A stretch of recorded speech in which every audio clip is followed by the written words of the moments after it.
Hello, Chess.com listeners. This is International Master Mark Ginsburg coming to you with the second installment of New Ideas in the Keres attack. Last time we went over some interesting lines in the Keres attack with e4, c5, knight f3, d6. Black can also play e6, which may transpose. d4 takes, knight f6, knight c3, e6, the shenanigan. And now white plays the defining move of the Keres attack, g4. In the first installment, we learned that the developing move, knight c6, is quite playable. Although a little unusual, it was recommended way back a couple decades ago in an old Kasparov and Nikitin textbook, and it has stood up pretty well. Today we're going to look at a very sharp alternate response for black, which is especially good in surprise situations, such as a blitz game or a rapid game, because white's not going to be expecting the immediate counterblow in the center, e5. This move looks bad. White obviously can hop into f5 with the knight, and it looks like black is just donating all the light squares. But appearances are deceiving because black is also gaining control over the dark squares. So the two players are going to play in different universes, and the actual variations are very sharp. Let's start with the natural move, knight f5, which covers the potential attack on the g4 pawn from the bishop. After knight f5, the position is extremely double-edged. The best move for black is to play knight c6. This develops and gains additional control over d4 when the white knight inevitably will be removed by the bishop. After knight c6, white has a couple of ways to play, but they shouldn't be too alarming for black. The first way, which is not too alarming, is the move g5, which is a typical Keres attack move, but since the knight on f5 is a little bit loose, it leads to the tactical counterblow knight takes e4. At this point, it would be bad for white to take the knight, because after black takes the knight, black is just up a pawn, so that's unplayable. White has to go to regain the pawn by throwing in the in-between move, knight g7 check, which wins the pawn back. After bishop takes, knight takes, the d6 pawn is under attack. But of course, black can simply liberate it with d5. This type of position is well known, and the consensus is black is all right because he is the pawn center, although white after knight g3 has some menacing-looking knight leaps in mind. Let's play a few more moves. After knight g3, it makes sense to support the center with bishop e6. Let's say white puts the knight out to h5 to eliminate the dangerous bishop. Black should just castle. And let's say white played rook g1 with some notions of maybe knight f6 check. The answer is black is okay here because white just doesn't have enough attacking pieces. For example, after the simple move e4, if white were to carry out the knight f6 idea, it's sort of a dead end because after king h8, let's say white were to play the queen to try to checkmate on h7 or something like that, well, black can just take the knight safely. So this is a dead end because white is undeveloped. Going back to this position, if white were to remove the bishop, this position is acceptable for black because he's fully developed and the bishop pair for white doesn't mean too much. Black would be happy here, I think. Let's go back to the beginning. You're probably not going to see this move g5 very much because it's not a very good move. Let's go back to this position. We've just played knight c6, developing, and white has to find some other move besides g5. He might try the move bishop to g5, which pins the knight, of course, and reasserts control over the d5 square. It turns out that bishop g5 isn't an incredibly good move either, for several reasons. The first reason is that black can counterattack white's loose structure with h5. After h5, we have a very interesting position where black is all right. Let's say white were to take the knight. We can take back with the g-pawn and reach a very solid structure. White's pieces are a little bit undeveloped because the white knight on f5 is leaving the board soon, and black will remain with a nice pawn fortress guarding his king, and the dark squared bishop will activate. White will have the light squares, but black will have all the dark squares. Let's see a variation. Let's say we take, gaining a pawn, although it's a weak double pawn. Black should take this moment to ruin white's structure with bishop takes, pawn takes, and now we can take this moment to centralize the knight. Let's say white puts his bishop on a nice looking diagonal. Black can just ignore the threat to b7, because if white were to take on b7, we could have the simple rook b8, and we're taking on b2 next. So black is developed pretty well. So is white. White's king is not extremely safe, though, because the bishop on h6 stops the long castle. And kingside castle doesn't look too appetizing either. The answer is black is okay here. White may have absolute control over the light squares, but black has a lot of counterplay options. He has the rook playing to the open file. He has the other rook about to become active. And he faces no particular problems. Let's play a line to see what might happen. Let's say white tries to open up the game. He reinforces his f5 pawn. Let's say black regains the pawn. White castles his king. And now black can just move his king to a dark square where it's completely safe. White might leap in with the knight, but black can play his queen to c8, threatening multiple pawns.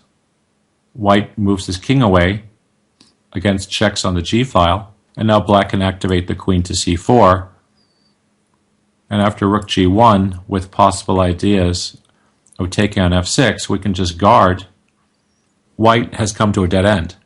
For example, queen g4, knight e2 is a really nice move, exploiting the geometry of the situation. Because if white were to incautiously play h4, trying to break down the blockade on the g-file, can you spot a nice move for black?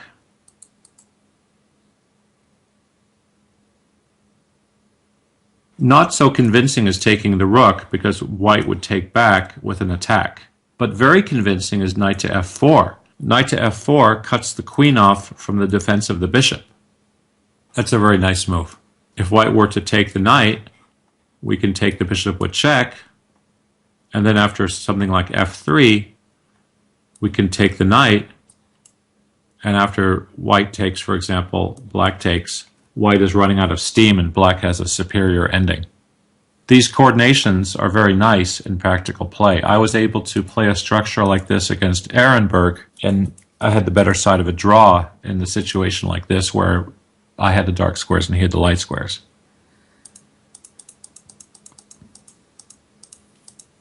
Let's go back to the beginning.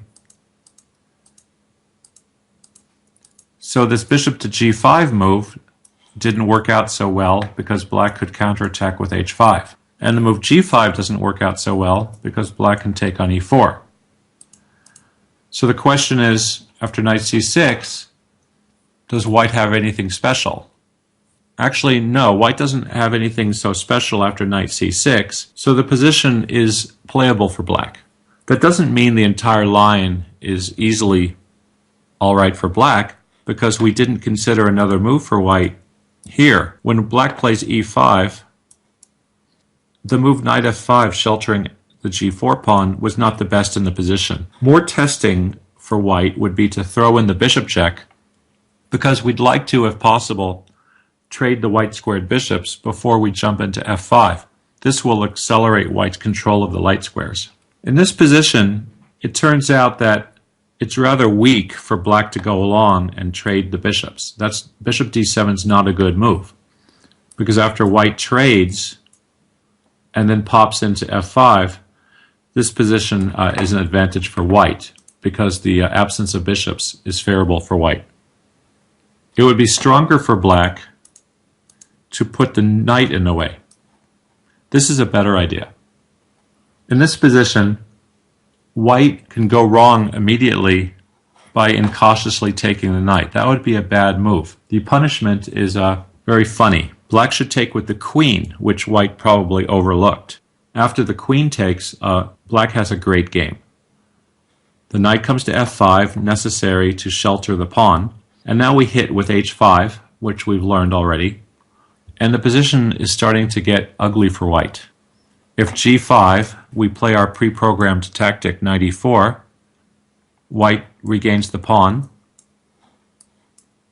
And now black, as you might imagine, has a good chance to liberate his center.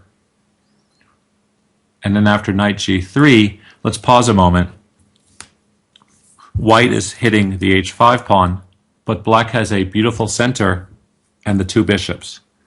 If black were to play h4, that wouldn't necessarily be good for black because the bishop is under attack and it can't move away because of the knight fork. So let's go back here. Take a look. Do you see a resource for black? It's quite incredible. The really nice resource for black is a coordination move, queen d6. This move has multiple points. One of the points is that the queen has extra perspectives to go, for example, to b4 with check in certain lines. Also, it liberates the bishop to develop to e6 or to g4. Let's say white were to incautiously take the pawn. Now, what can black do? He has the ability now to win the game. He can check. White probably overlooked that after bishop to d2, for example, this queen check hits the rook. So black wins. Similarly, if c3, the same queen check is going to cause a lot of problems. After king d2, for example, we can take the knight off, and then white takes back and we take the loose rook and we're up a piece. White probably overlooked these tactical details. So after queen check, if white plays the last remaining move available to him, king f1, we have the devastating bishop h3, which was freed up by the queen d6 move. King h1 only, and then rook takes h5. Very embarrassing for white. He takes back, and we have a mate. This kind of thing actually is quite possible to occur in a game if if white is unprepared. White's playing g4 to attack. He's not playing g4 to get into some crazy counterattack like this in a disorienting situation. So after queen d6, if white can't take the pawn, he just has a bad game. So remember this queen d6 move, it was quite nice. Let's go back. We just had white playing the inferior move g5, which is bad.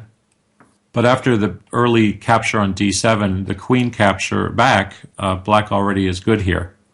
Instead of g5, white could play bishop to g5 instead. And then what might happen? Black can retreat the knight, curiously enough, and after the bishop is attacked, it must move somewhere. For example, here to e3, and black takes back and white's structure has collapsed. Clearly not what white had in mind. Because in this kind of position, we can't consider taking the pawn, of course, because black has the move g6 and the knight is pinned and lost. So that's losing for white. If he can't take the pawn back, he just has a bad game.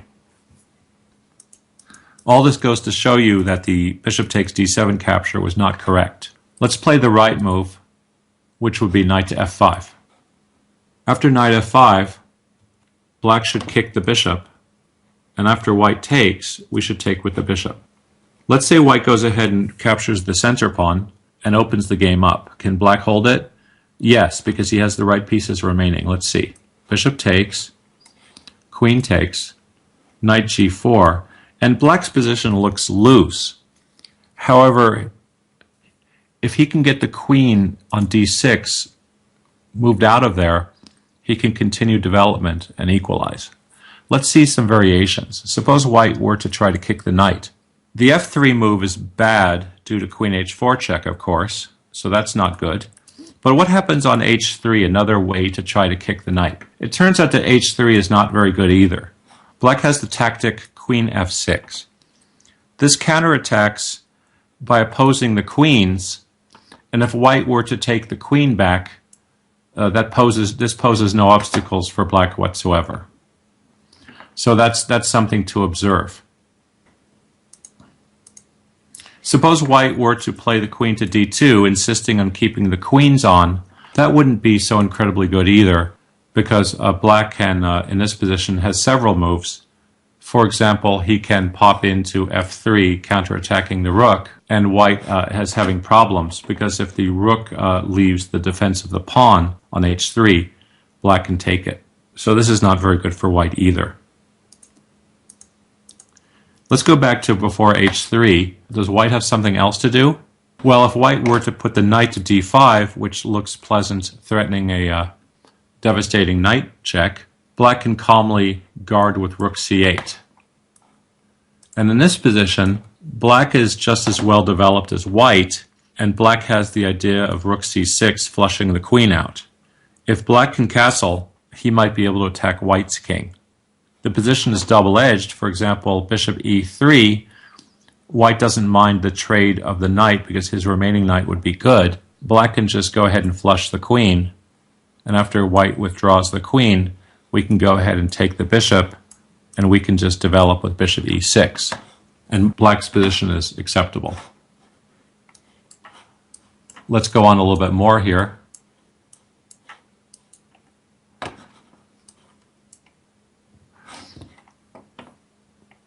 Let's investigate a little bit further. If white were to take the pawn, we could play rook b6, and we're taking on b2 next, and white's king is very drafty. That's not very good for white. If white were to play rook d1, we just defend with queen c7, and we're solid. There are other moves possible, but in all lines, black is all right. White's king is a little bit loose. The knight is pleasant on e3, but the bishop is also useful on e6. Let's go back to the situation of here. It does look loose for black, but it's hard to prove any kind of advantage. Maybe the best chance for white for advantage maybe is trading the queens as follows. And it's not going to be very easy to get advantage here. But maybe white could play on and hope to play on the g-file with the rook, but the h-pawn might be hanging in some lines. So it's quite difficult really to see an advantage. Let's look at it a little bit. If I were to play the rook, black could just safeguard the pawn first and then really threaten the h-pawn. And it's a very interesting situation because black's pawn chain is intact, although his king has temporarily lost the right to castle. Or black could open up the game with bishop takes, rook takes, and in this position he could consider charging the pawn already with counterplay. The position deserves further consideration. It's going to be difficult for white to prove advantage. Let's return to the situation of a6. We're going to take bishop takes. Now, does white have anything else besides taking on d6? That's an interesting question. Anything else? Well, he could try to play the bishop to g5, and this position is also very interesting. Black could play the bishop to an open line on c6, and after white plays, for example, queen to d2, we could kick the knight. White returns with his knight, and black unpins. And now we have a situation where white has good control on the d5 square, but somewhat loose pawns. White's g-pawn really doesn't want to be on g4 because of the latent weakness of the f4 square. So it's quite unclear and playable for black, and it's definitely worth further investigation. If we return to the beginning,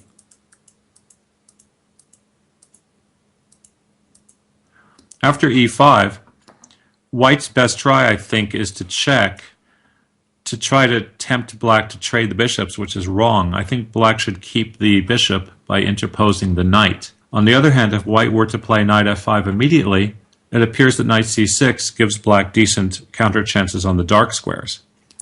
This idea has been worked on and off for a couple of decades, and recently Romanian Grandmaster Nispianu has refined the idea, which we're going to see in the last segment.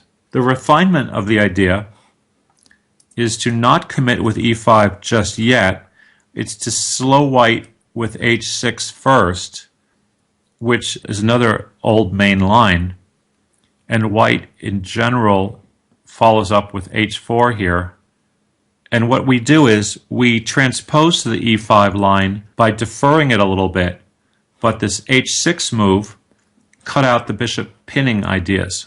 What we're trying to do is with this h6 move is Nispiano delayed e5 and played it a little bit later and won a nice game that we're going to see in the next segment against a fairly strong grandmaster.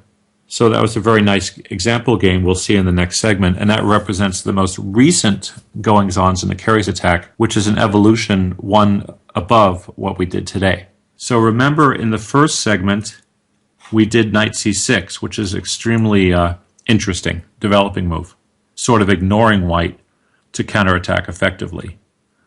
The thing we did today was e5, an ultra-sharp counterattack, good for rapid or blitz or surprise situations.